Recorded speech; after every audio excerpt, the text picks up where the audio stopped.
Que as princesas medievais não tinham aquela vida dos contos de fada, todo mundo sabe. Mas o que talvez você não saiba é como era realmente a vida das princesas medievais. Senhoras e senhores, bem-vindos ao canal Story Tour. Eu sou o professor Danilo e hoje vamos destrinchar 5 fatos históricos sobre princesas medievais. Mas antes de irmos para o vídeo, deixa eu te dar um recadinho rapidinho. Você já considerou se tornar um membro do canal? Pois bem, tornando-se membro do canal, você ajuda na produção de vídeos e em troca ganha vídeos exclusivos. São vídeos semanais que só quem assina o Story2Flix tem acesso. Gostaram desse nome? Story2Flix? Eu gostei e acho que vai pegar, hein? Outra coisa que eu quero te fazer um convite, segue lá no Instagram e na Rede das Dancinhas porque tem vídeo curto todo dia. Então é isso, considere se tornar um membro, siga o canal, siga o Instagram, siga o TikTok. Dito isso, bora pro vídeo.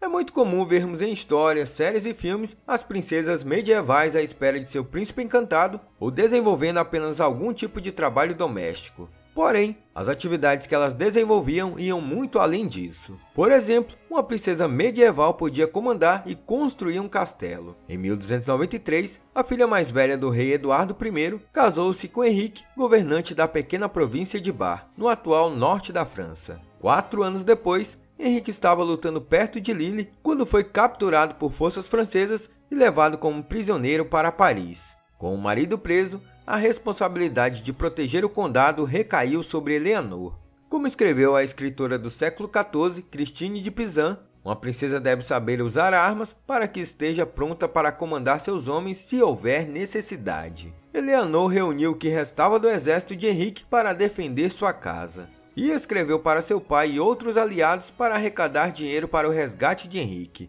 Assim, ela acabou salvaguardando com sucesso a herança de seus filhos pequenos. Quase 30 anos antes, outra princesa chamada Eleanor segurou o castelo de Dover por vários meses contra seu próprio irmão, o rei Henrique III da Inglaterra. A luta entre irmãos começou após uma revolta liderada pelo marido de Eleanor, na conhecida Guerra dos Barões. Depois de uma batalha decisiva, o marido e o filho mais velho de Eleanor foram mortos, mas a incansável princesa continuou lutando, trazendo uma máquina de cerco para defender o castelo e usando sua posição costeira para enviar os filhos mais novos para o exterior com dinheiro para sua manutenção. Após fazer um acordo com o irmão, Eleanor foi exilada na França, onde se tornou freira. Ela morreu em 13 de abril de 1275. E no caso da construção de castelos, temos o exemplo de Margaret, a terceira filha do rei Edward. Pouco depois de ingressar na corte de seu marido em Bruxelas no final da década de 1290,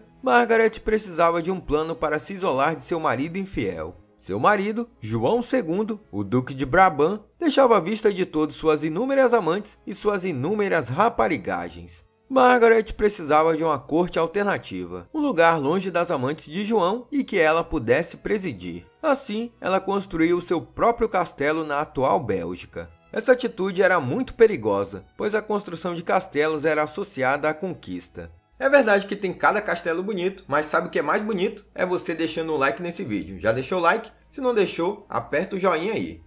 Os primeiros castelos da Inglaterra apareceram no reinado de William o Conquistador, e o pai de Margaret construiu uma vasta gama de fortificações no norte do país de Gales, após a conquista daquele principado. A construção de Edward impôs mais do que apenas o poder militar ao território galês. Seus castelos apresentavam jardins delicados, cantaria decorativa e simbolismo elaborado. E sua grandeza era um testemunho do poder do rei, mesmo longe de Londres. Margaret, que visitou os castelos galeses quando criança, aprendeu com seu pai e criou um castelo que afirmava sua própria posição dentro de Brabant.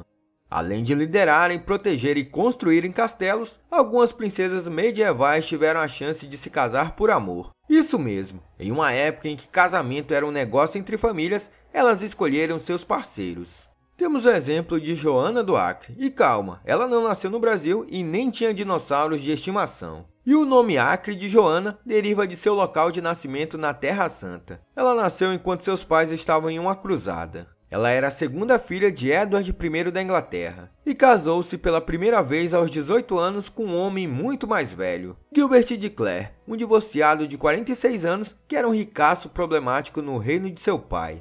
5 anos depois, ele acabou morrendo, e sua viúva se viu extremamente cobiçada. Ela era jovem, comprovadamente fértil, já que tinha tido 4 filhos no primeiro casamento, e era possuidora de uma das propriedades mais valiosas da Inglaterra. Aí já viu, né? A rapaziada cresceu o olho. Por conta de suas conexões reais, a princesa provou ser uma forte tentação para poderosos governantes europeus, e poderia fácil ter se encontrado com sorte em uma rica corte longe da Inglaterra. Mas Joana havia se apaixonado por um jovem arrojado. Só que tinha um problema, o rapaz não tinha onde cair morto, era um pobretão.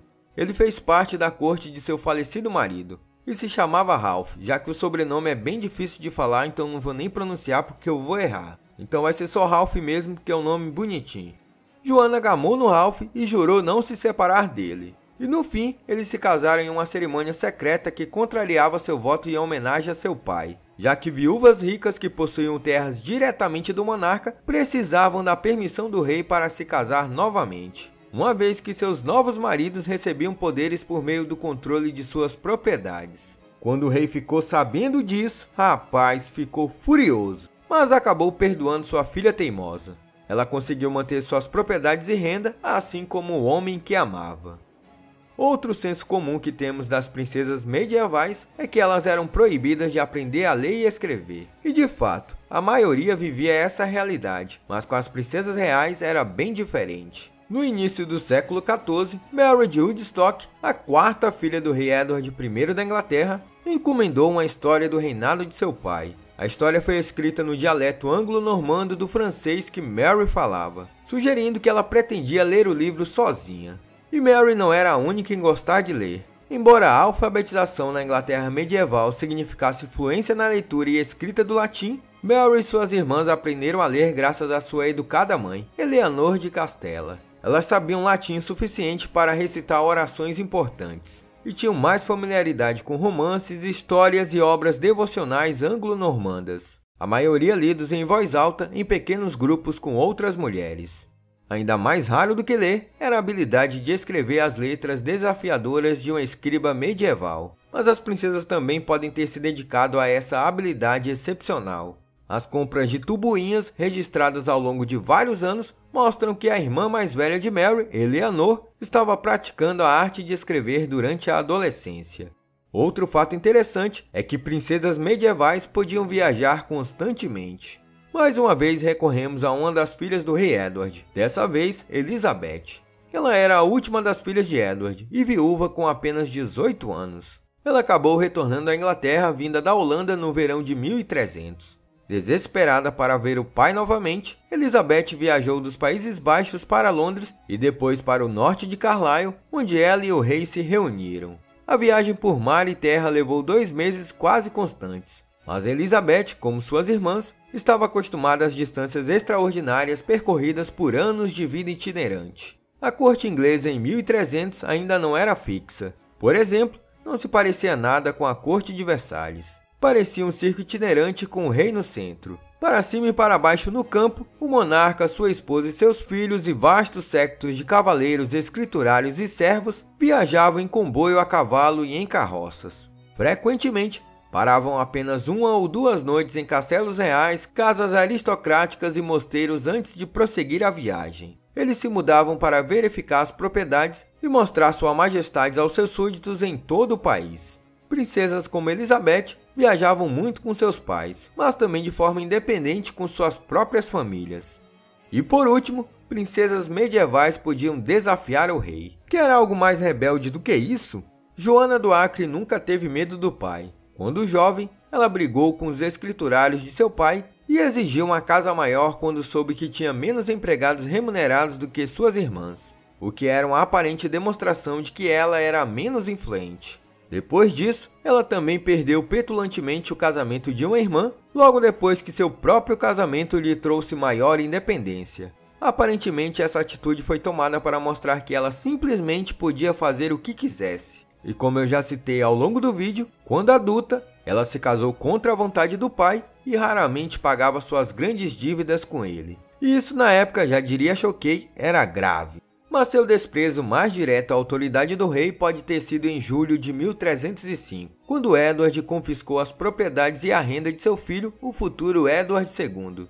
Ele queria repreender o príncipe por seu comportamento e favoritismo a um cortesão inimigo. Impassível, Joana enviou seu próprio selo real para o irmão, instruindo-o a usá-lo para pagar o que quisesse. O gesto foi um desafio direto para o seu pai, e poucos poderiam ter escapado com tal insolência. Mas o velho rei estava acostumado com o comportamento de sua filha, e, uma vez que o repreendido príncipe Edward devolveu o selo de sua irmã, nada mais é mencionado sobre o incidente. Parece que temos uma filha favorita aqui, não é mesmo? Então é isso, pessoal, chegamos ao final de mais um vídeo, e espero que vocês tenham gostado. E já tô pensando aqui, será que vale a pena um vídeo sobre fatos sobre rainhas na Idade Média? Se você se interessou por essa ideia, comenta aqui que eu faço esse vídeo. Fechou? Olá, eu sou o professor Danilo. Obrigado por assistir esse vídeo. Se você gostou, se inscreva no canal, deixe o like e compartilhe esse vídeo. Se você estiver pensando em ajudar o canal, você pode ajudar de 3 formas. Tornando-se um membro, clicando no botão Seja um Membro aqui embaixo desse vídeo, apoiando na nossa campanha no Apoia-se, clicando no link do comentário fixado. No mais, é isso. Até mais!